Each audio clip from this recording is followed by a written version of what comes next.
Hello, my name is Claire Lavelle and I'm from the Hive of Wellbeing. Today I'd like to focus on emotional transformation, self-compassion and transition. And I'd like to begin this video by acknowledging that we are each having our own experience of this lockdown and dealing with our own circumstances in our own way. And at the start of Mental Health Awareness Week this week, where the main theme is that of kindness, I would ask you to consider the kindness that you are showing yourself at this time. Every day, how are you being kind to yourself? I know that this is really challenging. It may seem so foreign to put ourselves first before others. We may not feel that we deserve this, or that this is really self-indulgent. What is interesting is that when these uncomfortable feelings do arise, then it is perhaps as a result of our own conditioning, our own scripts, and unhelpful beliefs and stories from before, which inform our attitudes, feelings and behaviours now. Developing helpful new ways of being takes time and can feel really alien. It is like the story I told in the webinar about the two caterpillars who see a butterfly above them, and one says to the other, "You'll never get me up on one of those things." It's a daft story, perhaps, but the real story of this transformation of a caterpillar into a butterfly is a pretty radical and gruesome process. In reading something about this in the Scientific American, I was discovering a bit of learning for myself about this whole transformation. Within its cocoon, the caterpillar actually digests itself, releasing enzymes to dissolve all of its tissues, which become an amorphous gloop. Yet within such a substance lies something called imaginal discs, which are highly organised cells that survive the digestive process. It all sounds a little bit gory and gruesome, but what is really fascinating about this process and about these discs is that they have been dormant in the caterpillar and were in fact in existence before the caterpillar even hatched. So that means that the essence of the butterfly has always existed within. So why am I obsessed with telling you about butterflies and caterpillars? Well, simply as a powerful analogy for what we may find ourselves going through at this time of cocooning within lockdown.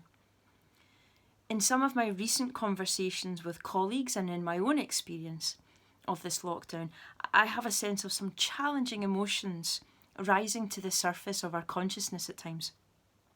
The length of the lockdown, the intensity of the experience, and the stories and habitual ways of being that we have had for much of our working lives may be making us feel a certain discomfort at best and a chrysalis of pure emotional gloop at worst.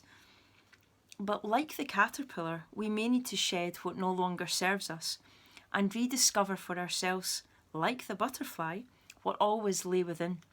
The essence of who we were always meant to be, who we are indeed becoming. Transformation can be messy, uncomfortable, painful, but if we can accept it and allow it, it can provide us with everything that we need to become who we need to be.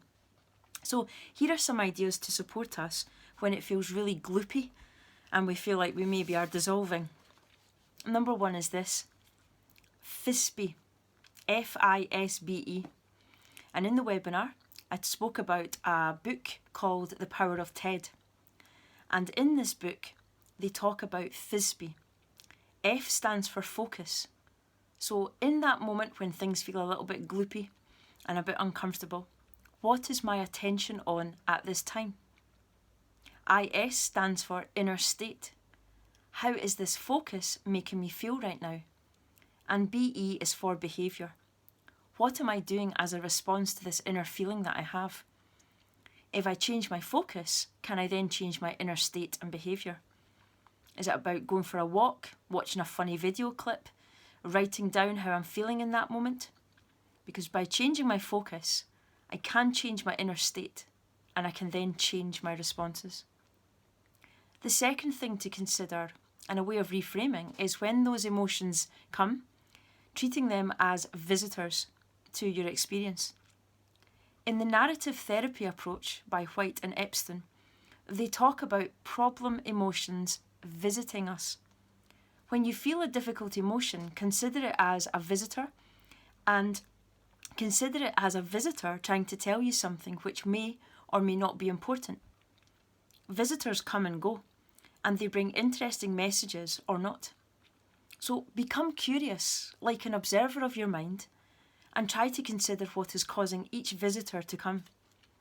Maybe it is an emotion telling you that you are letting people down or not working hard enough, but maybe this story and this emotion no longer belong in your life.